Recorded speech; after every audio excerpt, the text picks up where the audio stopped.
तेजस classes में आपका स्वागत है।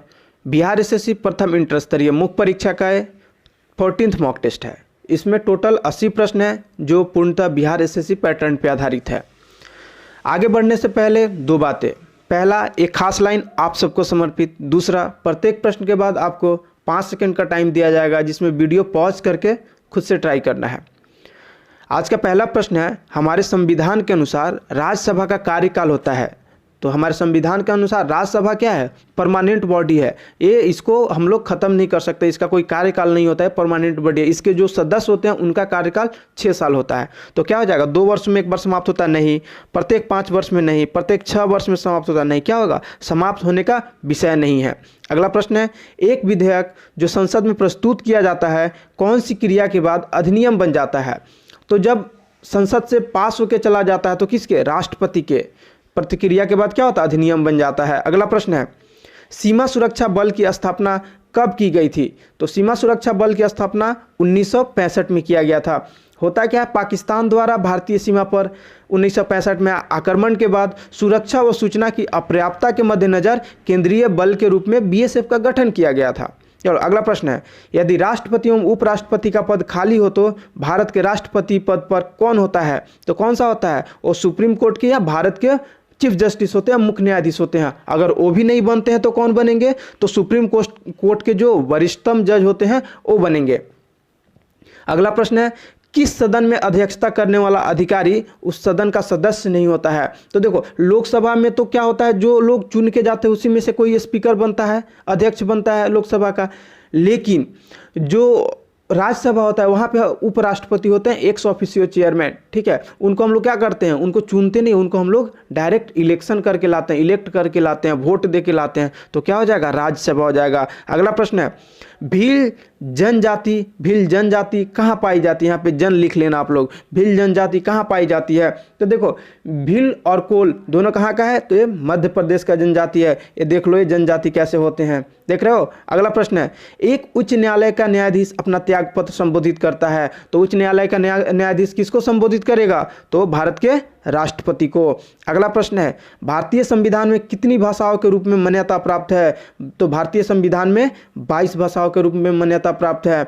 चलो अगला प्रश्न है, एक विकास खंड पर पंचायत समिति होती है, क्या होता है? तो एक परामर्शदात्री समिति होती है। चलो अगला प्रश्न है, भारत के सकल घरेलू उत्पाद में कृषि एवं उससे संबंधित प्रक्षेप का अंश है, तो कितना है? ये 22% है। और 65% लोग भारत के कृषि में जुड़े हुए हैं और कितना? 22% हम लोग योगदान दे पाते हैं। चलो अगला प्रश्न है, इन धनुषीय क्रांति का संबंध है। तो इन धनुषीय क्रांति का किससे संबंध है? तो देखो, इन धनुषीय क्रांति का संबंध किससे है? हरित क्रांति से भी है, श्वेत क्रांति से भी है, नीले क्रांति से भी है। क्या हो जाएगा? उपरोक्त सभी। देखो, इन धनुषीय क्रांति था, जो जितनी क्रांति थी सबको मिला के बनाया गया है। देखो इसमें कौन कौन से थे? जैसे ग्रीन रिवॉल्यूशन, हरित क्रांति किससे था? गेहूं से था। उसके बाद व्हाइट रिवॉल्यूशन किससे था? तो दूध से था। उसके बाद येलो रिवॉल्यूशन किससे था? सरसों से संबंध था या तिलहन से।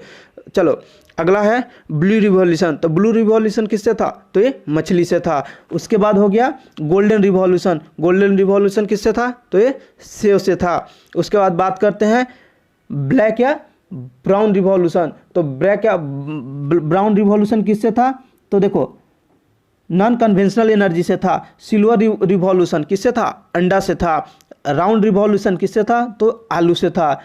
पिंक रिवॉल्यूशन किससे था? झींगा प्रॉन्स जो होता है ना, झींगा मछली, उससे था। ग्रे रिवॉल्यूशन तो उर्वरक से था। रेड रिवॉल्यूशन टमाटर और मांस से था। इन सभी को मिला के इन धनुषीय क्रांति का दिया गया नाम। चलो अगला प्रश्न है, बिहार राज्य की शिशु मरणांक दर है। तो देखो, बिहार राज्य की शिशु मरणांक दर क्या है? झारखंड से कम है। बिहार में प्रति 1000 कितने लोग मरते हैं? 1000 पे 61 लोग मरते हैं बिहार में। जबकि झारखंड में कितने? तो झारखंड में 92 लोग मरते हैं प्रति 1000 पे। तो झारखंड से कम है। अगला प्रश्न है, बिहार के इतिहास में पहली बार राज्य का आर्थिक सर्वेक्षण प्रस्तुत किया गया था, किसके द्वारा? तो ये सुशील मोदी के द्वारा प्रस्तुत किया गया था, जो कि उप मुख्यमंत्री थे। अगला प्रश्न है, संशोधित मूल्य वर्धित कर का संबंध है, तो किससे है? ये बिक्री कर से है। चलो अगला प्रश्न है, भारतीय जीवन बीमा निगम की स्थापना कब हुई थी?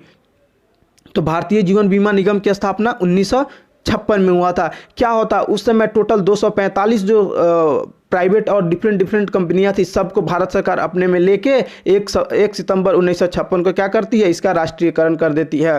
चलो अगला प्रश्न है, मार्को पोलो किस देश का वासी था? तो देखो मार्को पोलो कहाँ का था?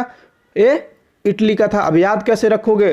क्या है, मार्को मार्को मारो, इसको मारो, कहाँ का? तो टल हो गया, पीके टल हो गया। देखो ये जूता सा देश देख रहे हो ना, यही इटली है। ये जूता सा देश है ना, यही इटली है।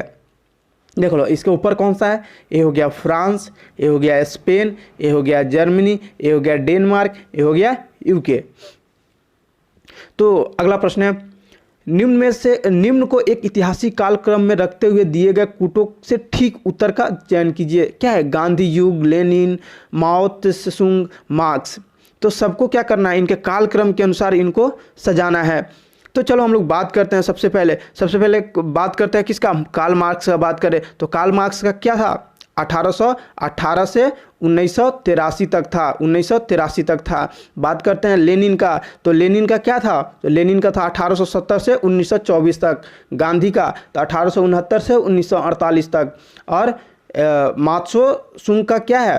तो 1893 से 1976 तक। अब सबको हम लोग जब सजाएंगे तो क्या हो जाएगा? सबसे पहले आ जाएगा मार्क्स आ जाएगा, फिर क्या आ जाएगा? फिर आ जाएगा आपका लेनिन आ जाएगा, लेनिन के बाद क्या? गांधी आएगा, गांधी के बाद माओ त्से तुंग, ये आ जाएगा। तो क्या हो जाएगा? Option D is the right answer. चलो अगला प्रश्न है, पाइथागोरस थे, पाइथागोरस कहाँ के थे? तो पाइथागोरस कहाँ के थे? ये थे यूनानी थे। और देखो मैं क्या दिखाया था अभी, जूता वाला जो देश दिखाया था ना, इसके बगल में ही यही ग्रीस है, यही यूनान है यहाँ पे। चलो अगला प्रश्न है, तत्व के सबसे छोटे भाग को क्या कहते हैं? तत्व के जो एलिमेंट होते हैं उनके सबसे छोटे भाग को क्या बोलते हैं? एटम बोलते हैं। अगला प्रश्न है, निम्न में से किस व्यक्ति ने पूरी पृथ्वी का चक्कर लगाया था? कौन सा लगाया था? ते गैलन लेके चक्कर लगाया था, मैगेलन।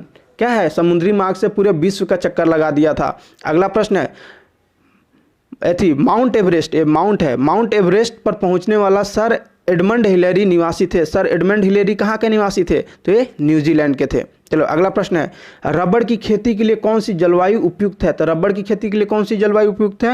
ये विषुवत रेखीय। देखो केरला क्या है हमारा, ये वाला जो भाग है ना, ये वाला जो भाग है, तो यहाँ पे जो करेला जैसा देश है क्या है? केरला है। और ये वाला जो है ये कौन सा है? ये तमिलनाडु है। ये क्या है? विषुवत रेखा है, ठीक है। तो ये कौन सा, इस इलाका में ही क्या होता है? रबड़ का खेती होता है। इस सब इलाका में रबड़ का खेती होता है। तो कैसा चाहिए? विषुवत रेखीय चाहिए। चलो अगला प्रश्न है, नियाग्रा जलप्रपात किस नदी पे है? तो किस नदी पे है?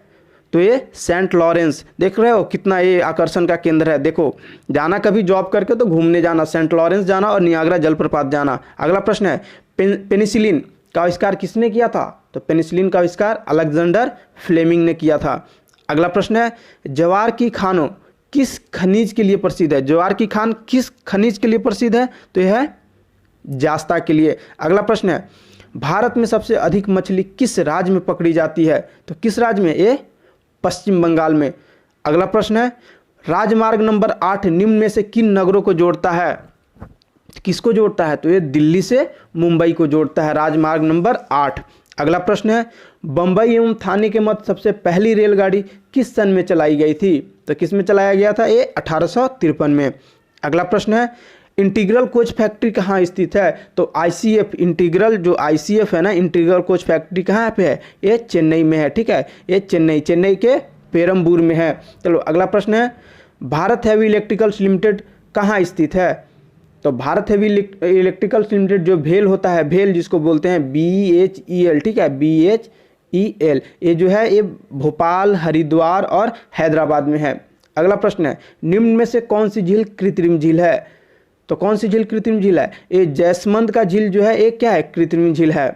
अगला प्रश्न है, निम्न में से कौन सी नदी सिंधु की सबसे लंबी सहायक नदी है? तो सिंधु की सबसे लंबी सहायक नदी कौन है?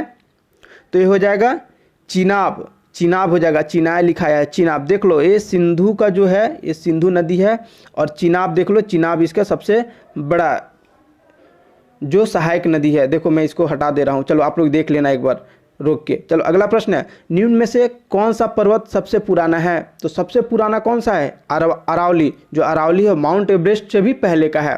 चलो अगला प्रश्न है, हजरत ईसा मसीह की सूली पर किस दिन चढ़ाया गया था? तो उनको सूली पे चढ़ाया गया था किस दिन? गुड फ्राइडे को दिन। चलो अगला प्रश्न है, शतरंज के खेल का आविष्कार किस देश में हुआ? तो शतरंज के खेल का आविष्कार भारत में हुआ था। याद है शकुनी का पासा। चलो अगला प्रश्न है, नोबेल पुरस्कार अधिक से अधिक कितने लोगों को भागीदारी यानी शेयर में दिया जा सकता है? तो कितने लोगों को? तो 3 लोगों को मैक्सिमम शेयर में दिया जा सकता है। अगला प्रश्न है, निम्न में से कौन सी घटना सबसे पहली घटी? देखो कौन सी घटना सबसे पहली घटी? सबसे पहले क्या हुआ? तो उपनिषदों की रचना किया गया। अगला प्रश्न है, मौर्य राजवंश के संस्थापक कौन थे? तो मौर्य राजवंश के संस्थापक क्या थे? ये चंद्रगुप्त मौर्य थे। अगला प्रश्न है, शुंग राज के संस्थापक, शुंग राजवंश के संस्थापक कौन थे? तो ये पुष्यमित्र शुंग थे। चलो बी हो जाएगा। अगला प्रश्न है, शक काल कब आरंभ होता है? शक काल का शुरुआत 78 ईस्वी में होता है। चलो अगला प्रश्न है, कनिष्क एक डैश था। कनिष्क क्या था? तो ये कुषाण वंशीय था। चलो अगला प्रश्न है, गुप्त राज की स्थापना किस सन में हुई थी? तो गुप्त राज की स्थापना कब हुई थी? तो 320 ईस्वी में हुआ था। अगला प्रश्न है, गुरु नानक देव का जन्म किस सन में हुआ था? तो गुरु नानक देव का जन्म किस सन में हुआ था? तो 1469 में हुआ था। अगला प्रश्न है, निम्न में कौन सी घटना सबसे पहले घटी? कौन सी घटना सबसे पहले घटती है?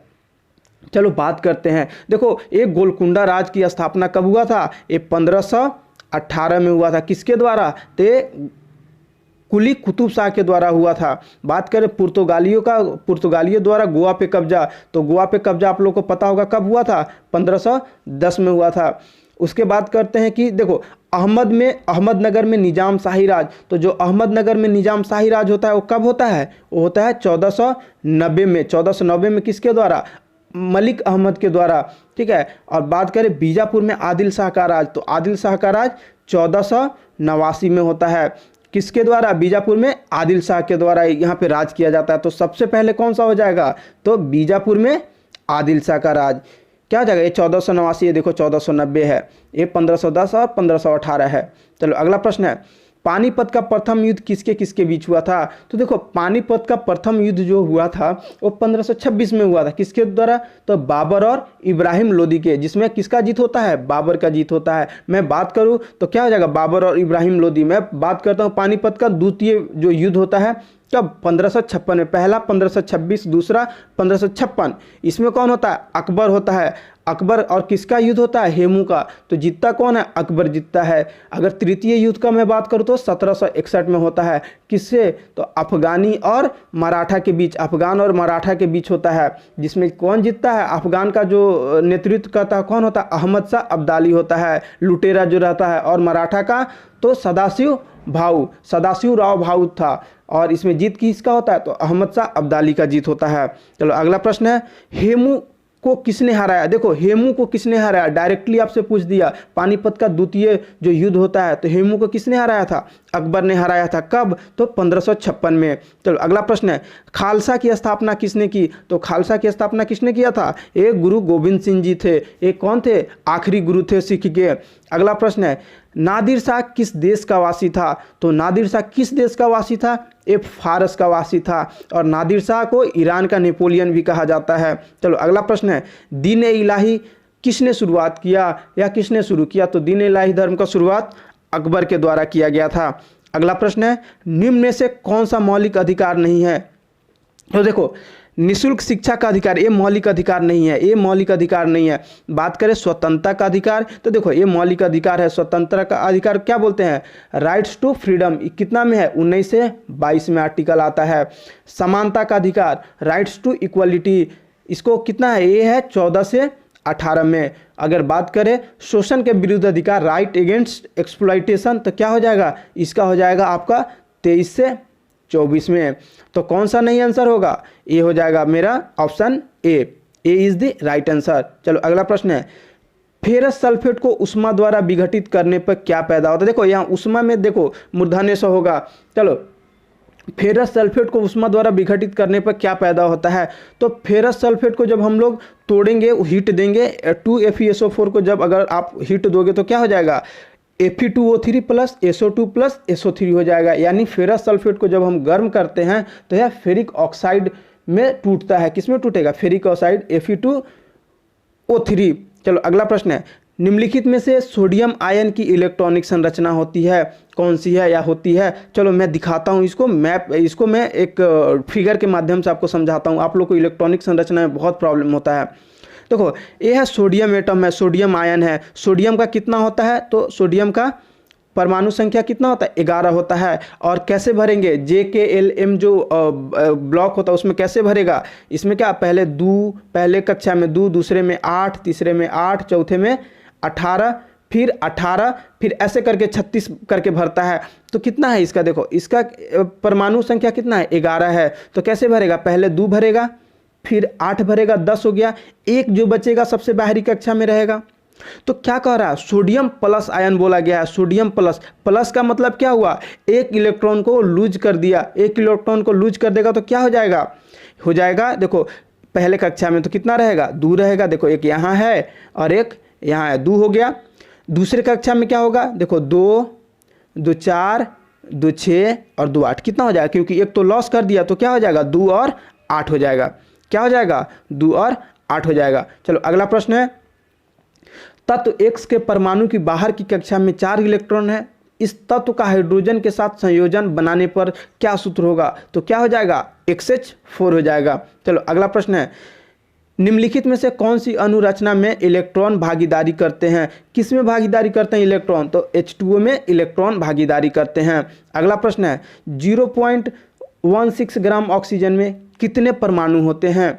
तो चलो इसको हम लोग सोल्व करते हैं। अगर आपको आता है तो आप सोल्व करके आंसर निकालो, नहीं तो चलो सॉल्यूशन देखो क्या होता है। देखो अगर कोई भी 1 मोल है, 1 mole of any molecule contains, कोई भी 1 मोल में कितना मॉलिक्यूल रहता है? तो 6.022 इंटू 10⁻23। इसी को एवोगाद्रो कांस्टेंट बोलते हैं, नियतांक बोलते हैं।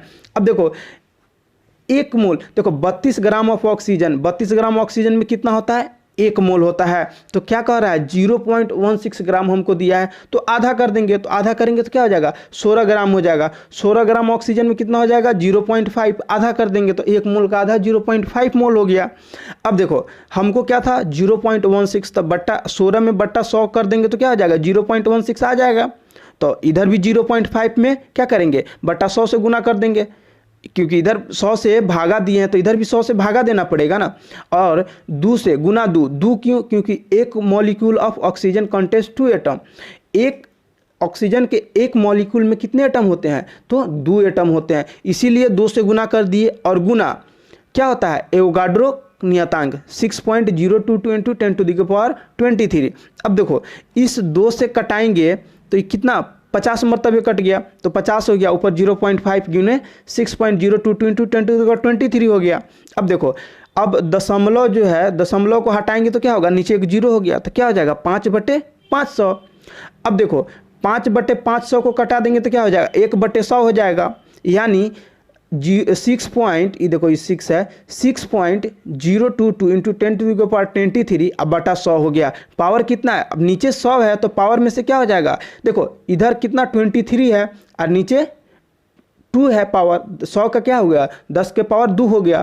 तो जब ऊपर ले जाएंगे बेस सेम रहता है तो क्या होता है? पावर घट जाता है। तो क्या हो जाएगा? 23 में से पावर 2 घट जाएगा तो क्या हो जाएगा? 6.022 इंटू 10⁻21 हो जाएगा। क्या हो जाएगा? 6.023 इंटू 10⁻21 हो जाएगा। अगला प्रश्न है, देखो मैं एक बार फिर समझाता हूँ। किसी भी मॉलिक्यूल में, किसी भी 1 मोल में क्या होता है? कोई भी मॉलिक्यूल कितना कंटेन करता है? 6.023 इंटू 10⁻23 मॉलिक्यूल। अब देखो हाइड्रोजन के जो ऑक्सीजन होता है, ऑक्सीजन के 32 ग्राम में 1 मोल कंटेन होता है। तो हमको कितना 0.16 निकालना था, तो हम उसको आधा कर दिए हैं। आधा करेंगे तो कितना आ जाएगा? 16 ग्राम हो जाएगा। 16 ग्राम में आधा मोल हो जाएगा।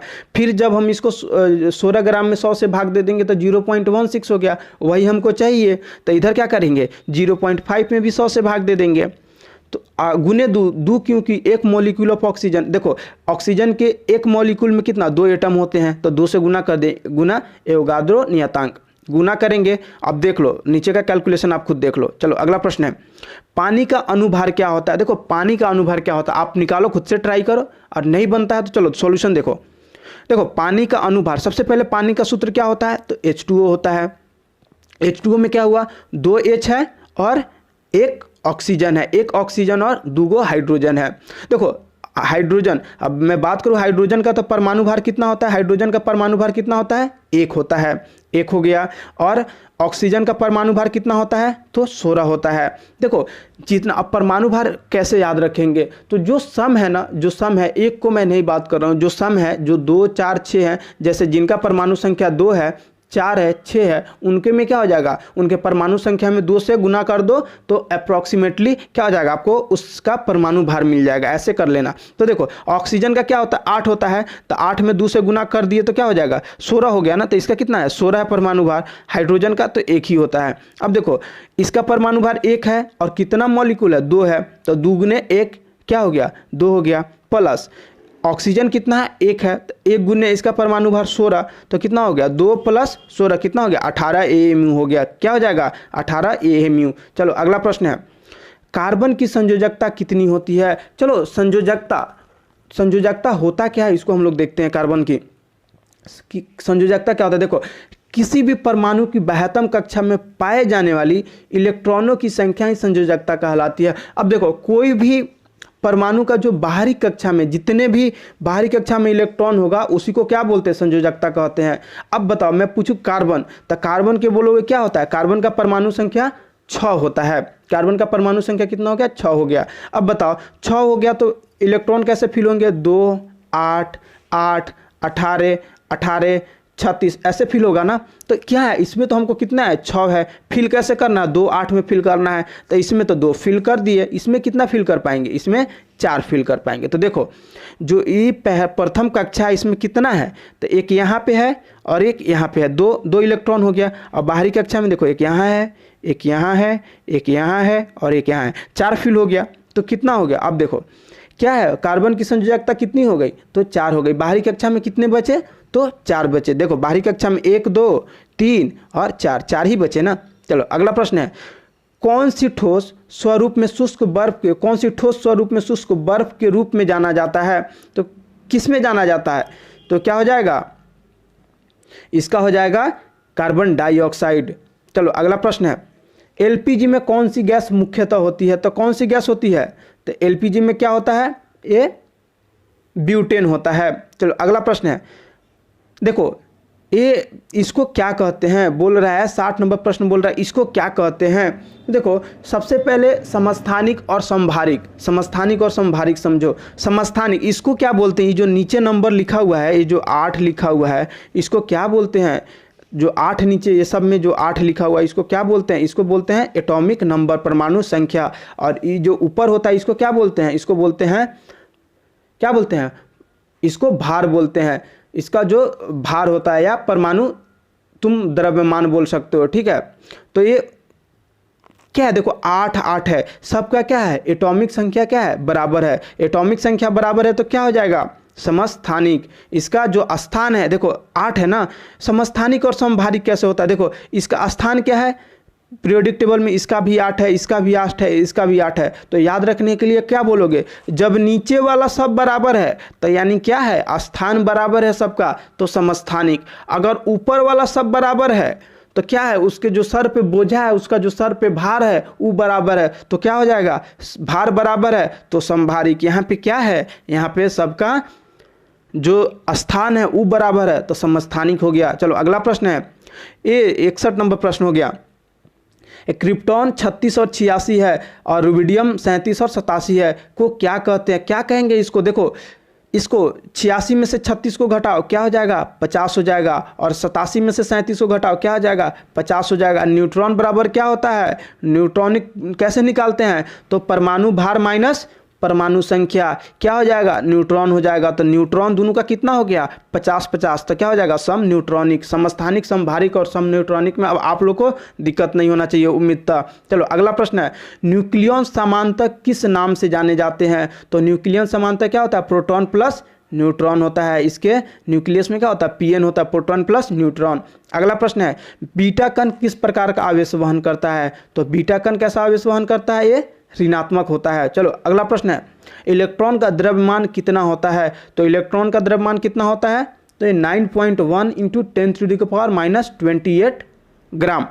अगला प्रश्न है सजावटी पौधे है, सजावटी पौधे देख रहे हो ना, ये सजावटी पौधे ये क्या है, ये कैक्टस है। बहुत टाइप का होता है कैक्टस, ठीक है, तो मैंने एक टाइप लिया है यहाँ पे, कैक्टस है, इसको ये सजावटी पौधा होता है। अगला प्रश्न है औषधीय पौधा है, औषधीय पौधा क्या है, तो इस ऑप्शन में तो आपको दिख जाएगा नीम ही है, तो ऑप्शन थोड़ा डिफिकल्ट होता तो आप लोग को परेशानी होती। चलो अगला प्रश्न है खाद्य उत्पादक पौधे हैं, खाद्य उत्पादक पौधे कौन सा होता है, तो क्या है, ये मकई हो गया।